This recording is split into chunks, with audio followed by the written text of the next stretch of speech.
பின்னாடி கட்டில் காட்டுங்க. இந்த கட்டில் தான் எடுத்துகிட்டு வரணும்.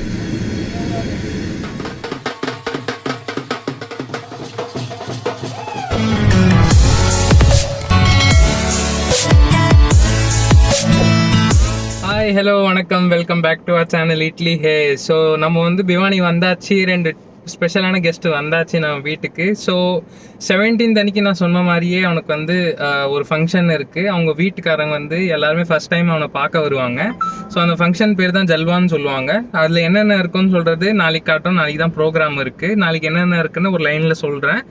இப்போது நம்ம எங்கே போகிறோம் அதை சொல்லிடுறேன். ஸோ இப்போ நம்ம போகிறது வந்து 10 கிலோ ஸ்வீட் வாங்குறதுக்கு, ரசகுல்லா, குலாப் ஜாமுன் அது வாங்கி, அதே மாதிரி கட்டில் கொடுப்பாங்க. அவங்க கோமல் அவங்க வீட்டிலேருந்து கட்டில் கொடுப்பாங்க. ஸோ அவங்க வந்து 70-80 கிலோமீட்டர்ஸ்லேருந்து காரில் எடுத்துகிட்டு வர முடியாது. அதனால லோக்கல்லே வாங்க சொல்லிட்டாங்க. எங்கள் அம்மாவோட ஊரில் வந்து வாங்கி வச்சுருக்காங்க எங்கள் தாத்தா. ஸோ அதை வாங்கி நம்ம காரில் செட் பண்ணிவிட்டு, அதே மாதிரி அங்கே ஒரு ஃபேமஸான கடை இருக்குது ரசகுல்லா குலாப் ஜாமுனுக்கு. ஸோ அதை வாங்கி நம்ம இப்போ ரிட்டன் வீட்டுக்கு போகணும். ஸோ இதுதான் என்னையோட டாஸ்க் நம்மளுக்கு. அதே மாதிரி சாயங்காலம் இருக்குது டாஸ்க்கு, நிறைய டாஸ்க்கு, நிறைய பேர் வரப்போகிறாங்க. எல்லோரும் காட்டுறேன். அது வரைக்கும் ஃபஸ்ட்டு இந்த வேலையை முடிச்சிருவோம், அதுக்கப்புறம் மீதியை கண்டினியூ பண்ணுவோம். ஸோ நம்ம 10 kg ரசகுல்லா குலாப் ஜாமுன் வாங்குகிற ஐடியா வந்து ஃப்ளாப் ஆகிடுச்சு. ஏன்னா அவங்கள விட கம்மியான ரேட்டு நம்ம வீடு பக்கத்துலேயே கிடைக்கிது அப்படின்னு சொல்லிட்டாங்க. ஒரு 10 பேர்கிட்ட கேட்டாச்சு. அதே மாதிரி செகண்ட் வேலை நம்மளுக்கு இருந்தது. ஆக்சுவலாக நம்ம இப்போ 20-25 கிலோமீட்டர்ஸ் வந்திருக்கோம். இதோ பின்னாடி கட்டில் காடுங்க. இந்த கட்டில் தான் எடுத்துகிட்டு வரணும். இதுதான் வந்து ஒரு நியூ பார்ன் பேபிக்கு கொடுப்பாங்க எப்போவுமே அவங்க வீட்டிலேருந்து.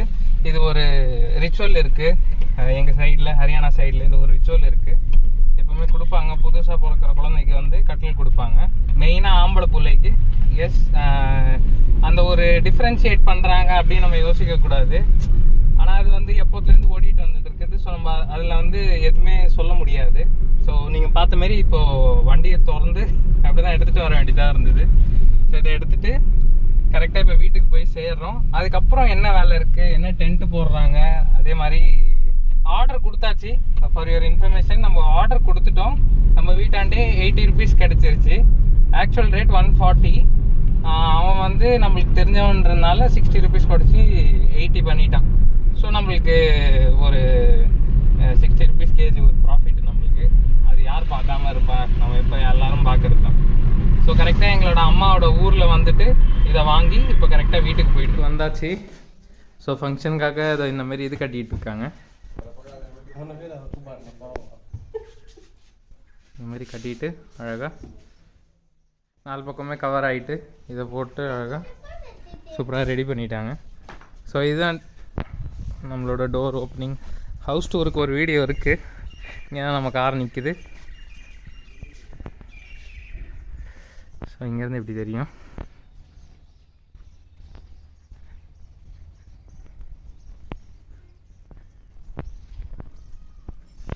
ஸோ நெக்ஸ்ட்டு வந்து இது நம்ம என்ன பண்ண போகிறோன்னா, எப்படி வந்து ஸ்வீட்டில் வந்து இது இருக்குது 10 கிலோ ரசகுல்லா, 10 கிலோ, இப்போ அது 20 kg ரசகுல்லாவே மாற்றிட்டாங்க. நம்மளுக்கு நல்ல டிஸ்கவுண்ட் கிடச்சதுனால. ஸோ இப்போ என்னென்னா சாமிக்கும் வைப்பாங்க. சாமியோட ஜாகரன்னு சொல்லுவாங்க. ஜாகரன் வந்து 10 பேர் வந்து பாடுவாங்க, சாமியை வந்து படைப்பாங்க. ஸோ அதுதான் ஜாகரன்னு சொல்லுவாங்க ஹிந்தியில். ஸோ அது பண்ணுறதுக்காக இப்போ நம்ம வந்து அவருக்குன்னு நம்ம இது வைப்போம்ல, ஸ்வீட்ஸ் எல்லாம் வைப்போம் சாமிக்காக, சாமி படைக்கிறதுக்கு முன்னாடி. ஸோ அது செய்கிறதுக்கு ஹல்வாய் வந்துட்டுருக்காங்க. யார் வந்து ஸ்வீட்டெலாம் செய்வாங்களோ அவர் வந்துட்டுருக்காரு. 3 மணிக்கு வருவார் கரெக்டாக. இப்போ வந்து டைம் வந்து 1:30 அரௌண்டு. இதுக்கப்புறம் இது முடித்த பிறகு கெஸ்ட்டெல்லாம் வந்து வர ஆரம்பிச்சிருவாங்க நம்ம ஃபேமிலியிலேருந்து. அவங்க ஃபேமிலி வந்து நாளைக்கு 3 மணிக்கு முன்னாடி வந்து சேருவாங்க. ஸோ அது வரைக்கும் பார்த்துட்டே இருங்க. ஸோ பிள்ளைக்கு சொன்ன மாதிரி நம்ம இது கட்டில் எடுத்துக்கிட்டு வந்தாச்சு. இதுக்கப்புறம் இன்றைக்கி என்னென்னா, இன்றைக்கி ஃபேஸ் ரிவீல் பாருங்கள், நீங்கள் குழந்தைய நல்லா பார்த்துக்கோங்க. பிரச்சனை என்னென்னா, இவனுக்கு இன்றைக்கி வந்து 3 இன்ஜெக்ஷன் போட்டிருக்காங்க. ரொம்ப வலியில் இருக்கான்.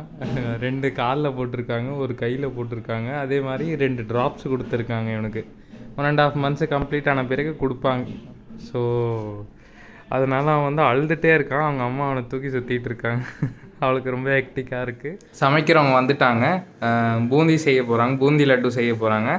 அது நான் வந்து குளிச்சுட்டு ஃப்ரெஷ் ஆகிட்டு, நாங்கள் தான் வந்து ஆக்சுவலாக பூந்தி லட்டுவை பிசையணும். ஸோ அது ரெடி பண்ணுறது நாங்கள் தான், பூந்தி ரெடி பண்ணுறது அவர். ஸோ அது முடிஞ்ச பிறகு ஃபுல் ப்ராசஸை காட்டுறேன். அவர் எப்படி எப்படிலாம் சொன்ன மாதிரி இதெல்லாம் டென்ட்லாம் ரெடி பண்ணிட்டாங்க. ஸோ இது வந்து 15 கேஜி நெய் இருக்குது, அதை ப்யூர் பண்ணிகிட்ருக்காரு. தண்ணிலாம் போட்டு அந்த ஒயிட் கலர் இதெல்லாம் எடுத்துருவாங்க மேலேருந்து. இது சாமிக்காக செய்கிறதுனால நான் கிட்ட போக முடியாது. அதே மாதிரி அது வந்து பேசன், அதில் தான் இப்போ பூந்தி செய்ய போகிறாங்க. அது செஞ்சுட்டு அதுக்கப்புறம் நம்ம லட்டு செய்யணும். அழகாக ரெடி பண்ணிகிட்ருக்காரு அவர் மாவு. அதுக்கப்புறம் இதை வச்சு போடுவாங்க. இது வரைக்கும் இதை வச்சு போட்டு அதில் தட்டி எடுத்து நம்மளுக்கு கொடுப்பாங்க. நம்ம உட்காந்து அதில் லட்டு தயாரிக்கணும். அவ்வளோதான் நம்ம வேலை. ஸோ அதில் வந்து நெய் இருக்குது, அதில் பூந்தி போட்டுட்ருக்காரு. இதை அந்த சுகர் வந்து ரெடி பண்ணிட்டாங்க. சுகர் போட்டு அழகாக அதுலேருந்து இது தாளித்து இதில் போட்டு அதுக்கப்புறம் நம்ம தான் லட்டு பிசையணும். அது எவ்வளோ அழகாக இருக்குது பாருங்கள், குட்டி குட்டியாக.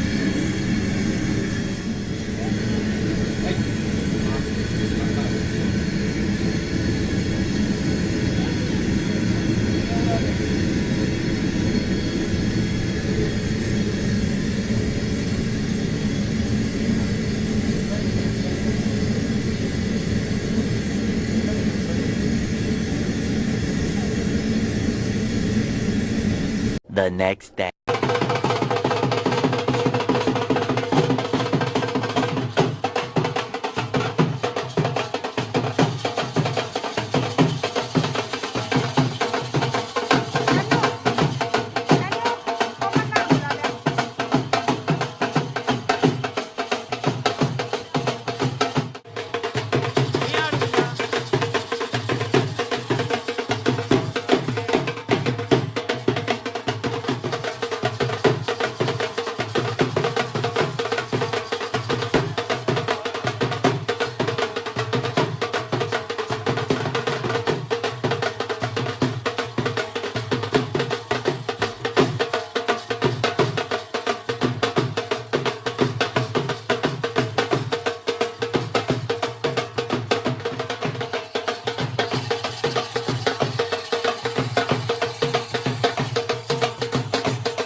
அப்படியே